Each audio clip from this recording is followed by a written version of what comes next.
നമുക്ക് വോംബാറ്റിനെ പറ്റി നോക്കിയാലോ. മാർസുപ്പിയൽ, കങ്കാരു, കോആല പോലെയുള്ള പൗച്ചുള്ള ജീവികളെയാണ് മാർസുപ്പിയൽ ജീവികളെന്ന് പറയുന്നത്.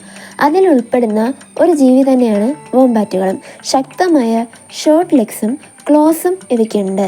അതുകൊണ്ട് തന്നെ ഇവ ഡിഗ്ഗിങ് എക്സ്പേർട്ട് എന്ന് അറിയപ്പെടുന്നു. ശരീരം സ്റ്റൗട്ട് ബിയർ ലൈക്ക് പോലെ തോന്നുമെങ്കിലും ചെറിയ വലിപ്പം മാത്രമാണ് ഇവയ്ക്കുള്ളത്. 20 മുതൽ 35 കിലോഗ്രാം മാത്രമാണ് ഇവയുടെ ഭാരം. ഫർ കട്ടിയുള്ളതുകൊണ്ടും തണുപ്പിലും ചൂടിലും ജീവിക്കാൻ ഇവയ്ക്ക് സാധിക്കുന്നു. ഇത് അമ്മയുടെ പൗച്ചിൽ കിടക്കുന്ന ഒരു കുഞ്ഞു വോംബാറ്റാണ് കേട്ടോ.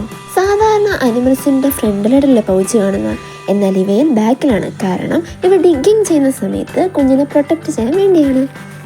ഇവ ബറോ എഞ്ചിനീയേഴ്സ് ആണെന്ന് നമ്മൾ പറഞ്ഞു കഴിഞ്ഞു. അതുകൊണ്ട് തന്നെ വോംബാറ്റുകൾക്ക് വലിയ അണ്ടർഗ്രൗണ്ട് ടണൽ സിസ്റ്റം ഉണ്ടാക്കാൻ കഴിയും. ചില ബറോസുകൾ 30 മീറ്റർ വരെ നീളം ഉണ്ടാകും. ഇവ ഹെർബിവോറസ് ആണ്. പുല്ല്, വേരുകളൊക്കെയാണ് ഇവ കഴിക്കുന്നത്. അതുപോലെ എക്സ്ട്രീംലി സ്ലോ ഡൈജഷൻ ഇവയ്ക്കുള്ളത്. എന്ന് പറഞ്ഞാൽ 14 മുതൽ 20 ദിവസം വരെ ഒരു മീൽ ഡൈജസ്റ്റ് ചെയ്യാൻ ഇവയ്ക്ക് എടുക്കുന്നു. അതിനാൽ തന്നെ ഡെസേർട്ട് പോലെയുള്ള പ്രദേശങ്ങളിലും ഇവയ്ക്ക് ജീവിക്കാൻ സാധിക്കുന്നു. പിന്നെ ഇവയുടെ ഏറ്റവും വലിയ പ്രത്യേകതയാണ് ഇവയുടെ സ്ട്രോങ് ആയിട്ടുള്ള ബട്ട്. ഇവയെ പ്രെഡേറ്റേഴ്സ് ആക്രമിക്കാമെന്ന് ഇവ ഉടനെ തന്നെ ബറോസിലേക്ക് കയറി ഇവയുടെ ബട്ട് കൊണ്ട് അതിനെ പ്രതിരോധിക്കുന്നു.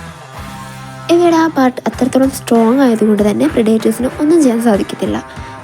പിന്നെ ഇവയെ ഫോളോ ചെയ്ത് ആ ബറോയിലേക്ക് കയറി കഴിഞ്ഞാൽ തന്നെ ഇവയുടെ ബട്ട് ഉപയോഗിച്ച് അതിനെ തല തകർത്തുകൊണ്ട് തന്നെ അതിനെ കൊല്ലാൻ വരെ ഇവയ്ക്ക് സാധിക്കുന്നു.